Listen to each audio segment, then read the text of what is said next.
Hello students, now we have to start the chapter that is Nazism and the rise of Hitler. Okay, तो हम इसमें पढ़ रहे थे about the political radicalism and economic crisis, है ना। तो क्या पढ़ा हमने अभी तक कि पॉलिटिकल रेडिकलिज्म यानी कि कंट्री में पॉलिटिकल उठा पटक होनी शुरू हो गई थी। वेमर रिपब्लिक को अधिकतर लोग कंट्री में पसंद नहीं कर रहे थे और ना ही उसे सपोर्ट कर रहे थे। उसके अगेंस्ट में कंजर्वेटिव्स थे, इसके अलावा लिबरल्स, रेडिकल्स, है ना। इनफैक्ट एक लीग बन गई थी स्पार्टिसिस्ट लीग, जो कि बिल्कुल ही वेमर रिपब्लिक के अगेंस्ट थी। इसकी अपराइजिंग को एक बार वेमर रिपब्लिक ने क्रश तो कर दिया, खत्म तो कर दिया, है ना, अपने वॉर वेटरनर्स की हेल्प से, लेकिन ये जो है एक पार्टी के रूप में कम्युनिस्ट पार्टी बन करके वापस से सामने आ गई। और ये जो पॉलिटिकल रेडिकलिज्म है या कह सकते हैं पॉलिटिकल उठापटक कंट्री में मच रही थी, इसको इकोनॉमिक क्राइसिस ने और भी ज़्यादा तेज कर दिया, क्योंकि कंट्री के अंदर इकोनॉमिक प्रॉब्लम होना भी शुरू हो गई थी। इकोनॉमिक प्रॉब्लम मतलब कंट्री की जो मनी वाली कंडीशन थी दैट वाज नॉट गुड। क्यों गुड नहीं थी? ऑलरेडी कंट्री के जो रिसोर्सफुल एरियाज थे वो उससे छीन लिए गए थे। जो उसके मिनरल रिसोर्सेस थे, आयरन, कोल, ये ले लिए गए उससे, कॉलोनीज उसकी ले ली गई। तो अब कंट्री कहाँ से अर्न करेगी? मोस्टली फैक्ट्रीज, इंडस्ट्रीज जर्मनी के अंदर बंद होने लग गई थी और जो वहाँ पर प्राइजेस थे चीज़ों के बहुत बढ़ने लग गए, है ना। इसके अलावा उन्हें 6 पाउंड बिलियन का कंपनसेशन भी देना था, है ना। और अब ये जो अलाइज पावर थी उस कंपनसेशन को उनसे मांगना शुरू कर दिया कि भाई वो कंपनसेशन आप हमें दो। फाइनली जर्मनी ने परेशान होकर, क्योंकि वो तो अपनी कंट्री की पॉपुलेशन की ही जरूरतों को पहले पूरा कर ले तब तो वो कंपनसेशन दे, और कंपनसेशन भी छोटा मोटा नहीं है, है ना। 6 पाउंड मिलियन का कंपनसेशन है, तो ये भी उसके लिए पे करना इम्पॉसिबल था। और फाइनली जर्मनी ने इसको रिफ्यूज कर दिया कि भाई हम आपको ये जो कॉम्पनसेशन है पे नहीं कर सकते। अब क्या करेंगे? इसके बदले में फ्रांस ने, उसके पास एक मिनरल रिसोर्स एरिया था दैट वाज रुहर को उससे छीन लिया। यानी कि जो बचा खुचा थोड़ा सा एक एरिया है जो कि थोड़ा रिच है, वो सब उससे ले लिया। जर्मनी ने वॉर लड़ा था, सारा पैसा वहाँ ड्रेन हो गया, गोल्ड और वो सब चीज़ें नहीं थी, बाहर से क्रेडिट लिया हुआ है, पैसा उधार लिया हुआ है, दैट दे हैव टू पे। तो अब क्या किया जाए? अब 6 बिलियन पाउंड के बदले में वो जो रुहर था वो भी चला गया। तो अब जर्मनी जो था वो थोड़ा सा परेशान हो गया, गवर्नमेंट क्या करे। अब आपको पता होगा जब भी कोई कंट्री अपनी करेंसी प्रिंट करती है तो उतनी ही करेंसी के बराबर का गोल्ड उस कंट्री के पास होना चाहिए। यानी कि वैल्यू उस करेंसी की नहीं, वैल्यू उस गोल्ड की है जो उस करेंसी के फेवर में रखा हुआ है। ठीक है, अगर वो गोल्ड नहीं है उतना गोल्ड, तो आप उतने गोल्ड के ही पेपर नोट प्रिंट कर सकते हो, उससे ज़्यादा के नोट आप प्रिंट नहीं कर सकते हो, है ना। अगर आप कर देते हो तो उसकी वैल्यू नहीं होती। अब जर्मनी ने यही किया, गुस्से में आके उसने पेपर नोट प्रिंट करने शुरू कर दिए। ठीक है, रेकलेसली मतलब बिना रुके खूब सारे पेपर नोट, लो भाई लो, कितनी करेंसी चाहिए। लेकिन इस करेंसी की कोई वैल्यू नहीं थी। जब इन्होंने ये प्रिंट करने शुरू किए अप्रैल में, तो यूएस के $1 की वैल्यू जर्मनी के 24,000 मार्क्स के बराबर थी, है ना। मार्क्स जो था that was the currency of Germany that time. तो ये जो वैल्यू थी that was $1 equals to 24,000 German marks, जो बढ़ते बढ़ते बढ़ते बढ़ते दिसंबर तक आते आते लगभग 9,88,00,000 तक पहुंच गई, यानी नियर अबाउट 10 करोड़ तक की वैल्यू हो गई $1 इक्वल्स टू। यानी कि अगर आपको $1 का ब्रेड का पैकेट लेना है तो आपको वहां 10 करोड़ एक गाड़ी भर करके पैसे ले जाने पड़ेंगे। इस तरह की इमेजेस बना करके जर्मनी की इकोनॉमिक कंडीशन का मजाक बनाया जाने लगा। जो कार्टूनिस्ट होते हैं ना, वो क्या करते हैं, उन्हें दिखता है कुछ ऐसी चीज जो करंट इशू हो, उस पर इस तरह के कार्टून बनाते हैं। तो उन्होंने कार्टून बनाने शुरू किए कि बैलगाड़ी में पूरा अच्छे से बूट कार्ट भर करके पैसे हैं और वो क्या लेने जा रहा है, एक ब्रेड का पैकेट, और उसके बदले में उसे एक गाड़ी भर करके पैसे देने पड़ रहे हैं। ये वाली जो कंडीशन होती है जब चीजों की प्राइस बहुत ज्यादा हाई हो जाती है, एक ब्रेड का packet equals to 10 crore German marks, तो इस कंडीशन को कहते हैं हाइपर इन्फ्लेशन। जब चीजों की प्राइस फिनोमिनली हाई हो गई, इतनी हाई हो गई कि सोच भी नहीं सकते, है ना, इतनी हाई हो गई हैं। ठीक है, चलिए इसको एक बार लिख लेते हैं। मैं एक बार और आपको एक्सप्लेन कर दूंगी लिखते लिखते। आप ये जो हम टॉपिक लिख रहे थे पॉलिटिकल रेडिकलिज्म इकोनॉमिक क्राइसिस, इसी में ही कंटिन्यू कीजिए। इसमें हम ऑलरेडी पॉलिटिकल रेडिकलिज्म को डिस्कस कर चुके हैं, इकोनॉमिक क्राइसिस के बारे में लिखिए। चलिए, Germany had fought the war largely on loan and had to pay war reparations in gold. एक बार और रिपीट करती हूँ, Germany had fought the war largely on loans and had to pay war reparations in gold. Next लिखिए, in 1923 Germany refused to pay,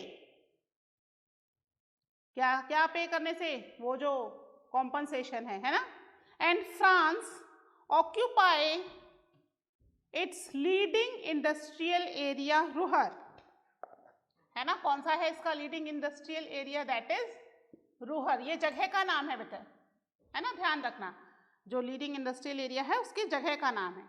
ठीक है, leading industrial area Ruhr to claim its coal, है ना, वहां बहुत ज्यादा कोल मिल रहा था, तो वहां पर अब जितना भी कोल मिलेगा रुहर के अंदर, दैट बिलोंग्स टू फ्रांस। ठीक है, नेक्स्ट लिखिए, Germany printed paper currency recklessly, the value of German marks fail. ठीक है, नेक्स्ट लिखिए, इन अप्रैल द यूएस डॉलर, अब यूएस डॉलर में आप यूएस दोनों कैपिटल लिखोगे, यूएस। ठीक है, अब आप डॉलर चाहो तो ऐसे भी लिख सकते हो और आप चाहो तो डॉलर ऐसे भी लिख सकते हो। ठीक है, in April the US dollar was equals to 24,000 marks, है ना, ये जर्मन करेंसी है, and at 9,88,000 60 lakh मार्क्स, ये कब तक हो गए, बाय दिसंबर। ठीक है, ये अप्रैल में है, अप्रैल में वैल्यू 24,000 मार्क्स थी, ये भी बहुत ज्यादा है 24,000, लेकिन दिसंबर तक आने तक तो कंडीशन कैसी हो गई, दैट वाज वर्स, 9,88,60,000 मार्क्स, ये क्या हो गई, करेंसी की वैल्यू हो गई $1 इक्वल्स टू इतने मार्क्स उन्हें पे करने पड़ेंगे। और इसका क्या किया जा रहा है, मजाक भी बनाया जा रहा है थ्रू द कार्टून्स, है ना, अलग अलग कार्टून बना करके मजाक बनाया जा रहा है, ठीक है। दिस क्राइसिस, नेक्स्ट पॉइंट लिखिए, this crisis came to be known as hyper inflation.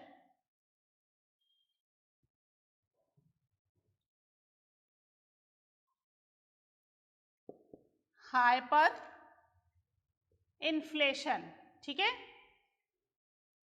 A situation लिखिए, इसका मीनिंग क्या होगा हाइपर इन्फ्लेशन का, a situation where prices rise, where prices rise phenomenally high, phenomenally high, इतनी ज़्यादा हाई हो गई कि आप सोच भी नहीं सकते, है ना। वो कंडीशन क्या कहलाती है, that condition is known as the hyperinflation, ठीक है।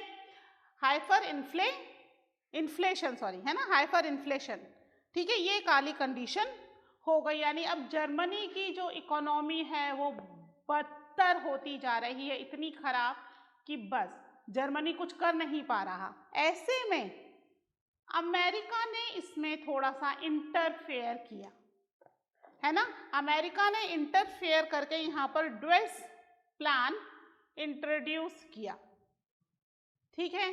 कौन सा प्लान इंट्रोड्यूस किया,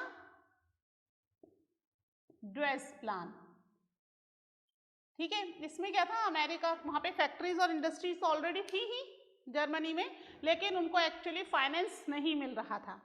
और जर्मनी कहाँ है, यूरोप में, मार्केट आसपास अच्छा खासा है यूरोप का खुद का मार्केट, और वहाँ से ही अगर लैंड के थ्रू आना चाहो या ओशन के थ्रू आना चाहो, एशिया का मार्केट भी पास पड़ता है ना।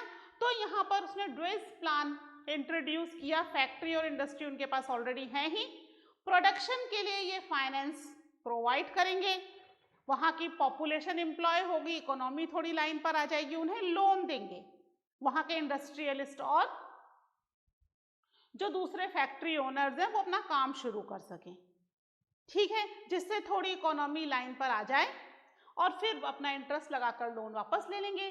कई सारे प्रोडक्शन ऐसे भी होंगे जो ये अपने बेनिफिट के लिए करेंगे, है ना। तो अमेरिका को अपना खुद का भी फायदा हो रहा था, प्लस उसने जर्मनी की इकोनॉमी को भी थोड़ा इम्प्रूव करना शुरू किया। तो 1924 से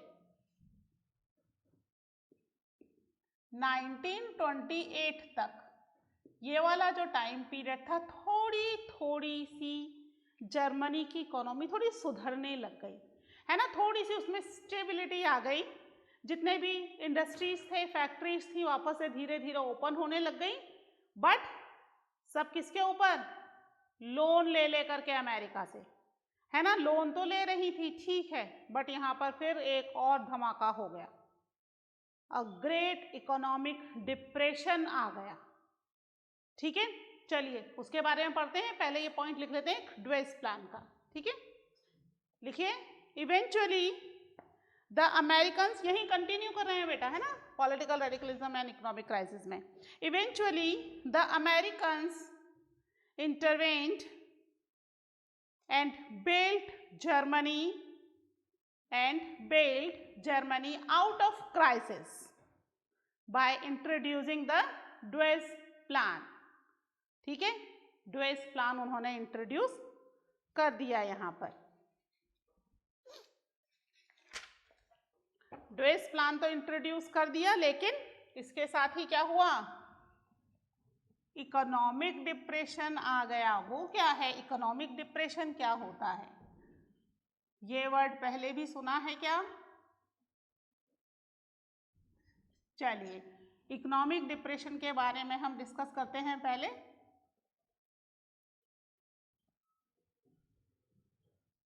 ये 1929 से 1932 तक इकोनॉमिक डिप्रेशन की कंडीशन रही थी। द ईयर्स ऑफ डिप्रेशन,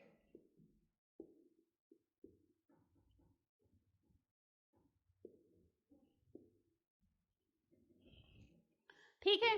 तो 1924 से 1928 तक जर्मनी की कंडीशन थोड़ी सी सुधरने लगी। काफ़ी सारे इंडस्ट्रियलिस्ट शॉर्ट टर्म लोन उन्होंने लेना शुरू कर दिया अमेरिका से और अपनी कंडीशन को थोड़ा सुधारना शुरू कर दिया, है ना। अमेरिका का भी फायदा हो रहा था और जर्मनी का भी फायदा हो रहा था। तभी जो अमेरिका का वॉल स्ट्रीट एक्सचेंज है, ये क्या है? शेयर्स के नाम सुने हैं? Share market.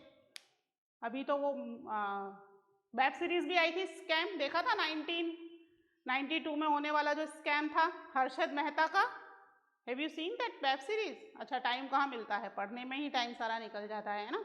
हर्षद मेहता बहुत बड़ा नाम था, शेयर घोटाला, है ना। उसके नाम से कभी गूगल करके देखना, शेयर घोटाला किया था बहुत बड़ा, है ना। तो यहाँ पर जो शेयर्स थे, वॉल स्ट्रीट एक्सचेंज एक ऐसी जगह है जहाँ पर शेयर्स खरीदे और बेचे जाते थे। आजकल ऑनलाइन हो जाता है सब काम, बट पहले इनिशियली एक पर्टिकुलर प्लेस था जहाँ पर इनके प्राइजेस अप डाउन होते थे मार्केट की कंडीशन के हिसाब से, है ना। मार्केट कैसा है इसके अकॉर्डिंग। तो वॉल स्ट्रीट एक्सचेंज जो था वो कोलैप्स हो गया, मतलब बिल्डिंग नहीं गिरी, बिल्डिंग वही थी सही सलामत, है ना। मार्केट कोलैप्स हो गया मतलब चीजों की प्राइजेस एकदम से डाउन हो गई, शेयर्स की प्राइस। और 24 अक्टूबर एक ऐसा दिन था जब एक दिन में लगभग 13,000 शेयर्स सोल्ड आउट हो गए।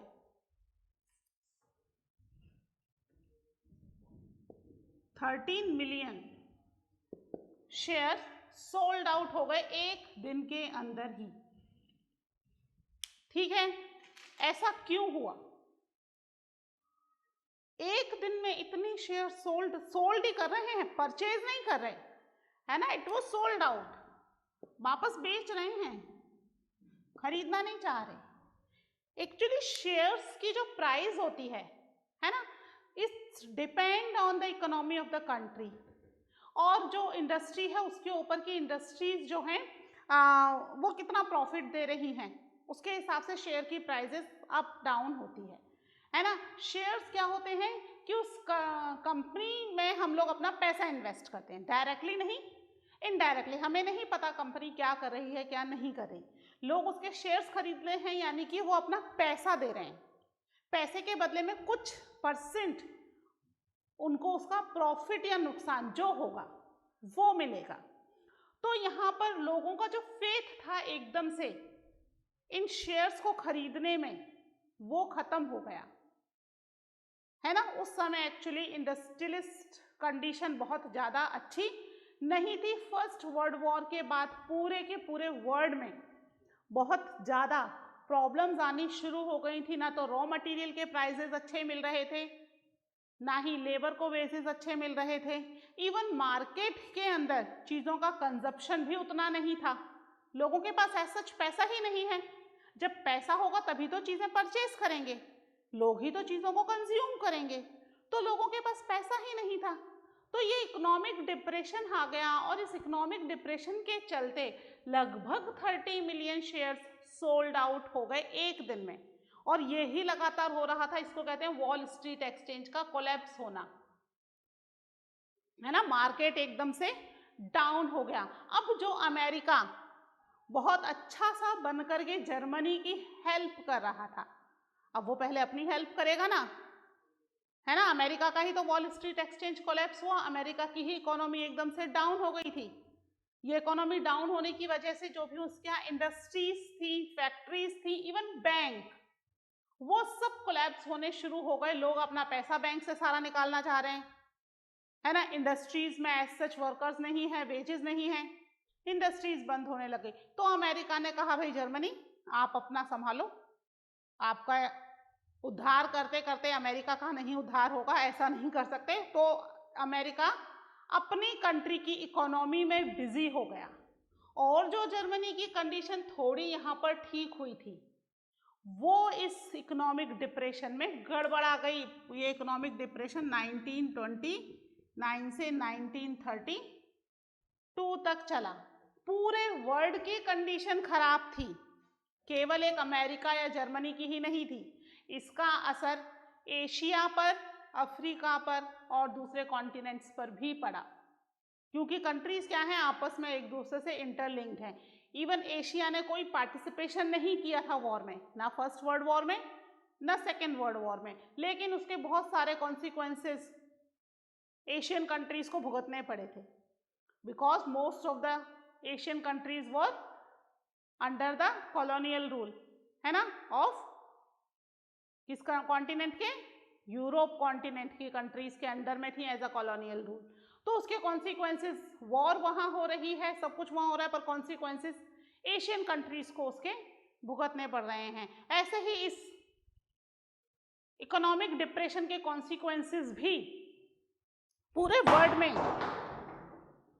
वर्ल्ड में लोगों को भुगतने पड़े। इसकी वजह से बहुत कंट्रीज की इकोनॉमी एकदम से डाउन हो गई, और जर्मनी की तो हम देख ही रहे हैं, है ना, $1 के बदले में 10 करोड़ जर्मन मार्क्स की वैल्यू हो रही थी, जो थोड़ी थोड़ी सुधरी, लेकिन वापस से यहाँ पर कंडीशन खराब हो गई, और कंडीशन इतनी खराब हुई जर्मनी की कि जितनी भी फैक्ट्रीज, इंडस्ट्रीज, बैंक थी, सब बंद होना शुरू हो गया। यूएस भी अपना पैसा वापस मांग रहा था, जो भी शॉर्ट टर्म लोन लिया था, यूएस कह रहा था अभी मेरा पैसा मुझे दो, मुझे अपनी कंट्री की इकोनॉमी में उसको लगाना है। तो धीरे धीरे करके जर्मनी की इकोनॉमी इतनी ज़्यादा डाउन हो गई कि लोगों के पास कोई भी काम नहीं बचा, यूथ पूरी तरीके से अनएम्प्लॉयड हो गया।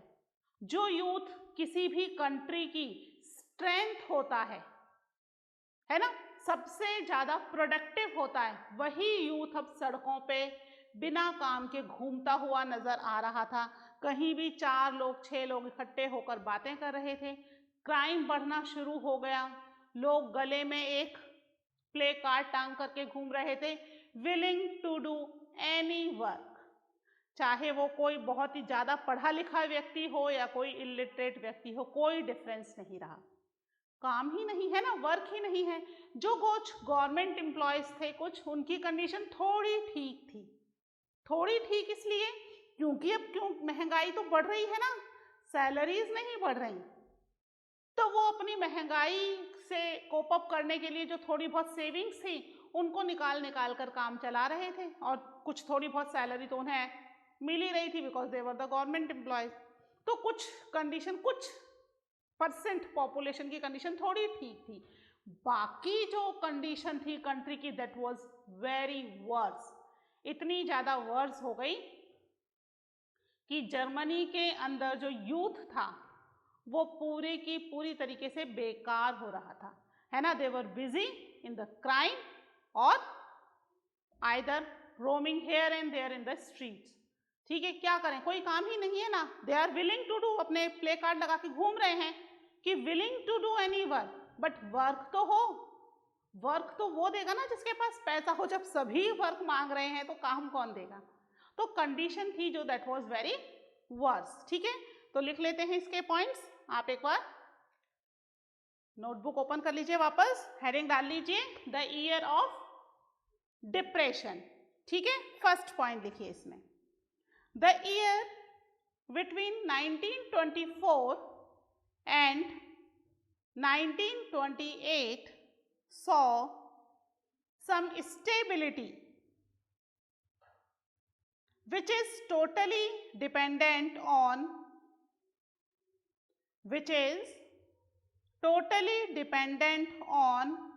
short-term loans from the USA. Capital लिखिएगा यूएसए, तीनों वर्ड, या फिर पूरा लिख लीजिए यूनाइटेड स्टेट्स ऑफ अमेरिका, है ना। नेक्स्ट देखिए, this support was withdrawn when the wall street exchange crushed. ठीक है, the wall street exchange crushed in 1929 on one single day, 24th October, 13 million shares were sold. ठीक है, next लिखिए, this was the start of the great economic depression. ठीक है, कब शुरू हुआ great economic depression? In the year of 1929। ठीक है, तो this was the start of the great economic depression. ठीक है, नेक्स्ट लिखिए, over the next 3 years between 1929 and 1932, the national income of USA fall by half.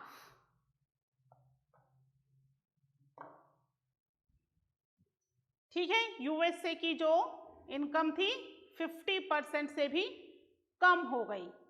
Factories industries ना केवल USA में बंद हुई, जर्मनी के अंदर भी बंद होना शुरू हो गई, क्योंकि जर्मनी से यूएसए अपना लोन वापस मांगना शुरू कर दिया। हमने देखा ना, शॉर्ट टर्म लोन पर काम चल रहा था जर्मनी में, तो यहाँ पर उन्होंने अपना लोन वापस मांगना शुरू कर दिया। तो कुल मिलाके जर्मनी की कंडीशन वापस से खराब होनी शुरू हो गई। ठीक है, इस इकोनॉमिक डिप्रेशन के बारे में और डिटेल में पढ़ेंगे हम थोड़ा सा कि और क्या क्या हुआ जर्मनी में, but that we will study in the next lecture. Okay, till then, take care, bye.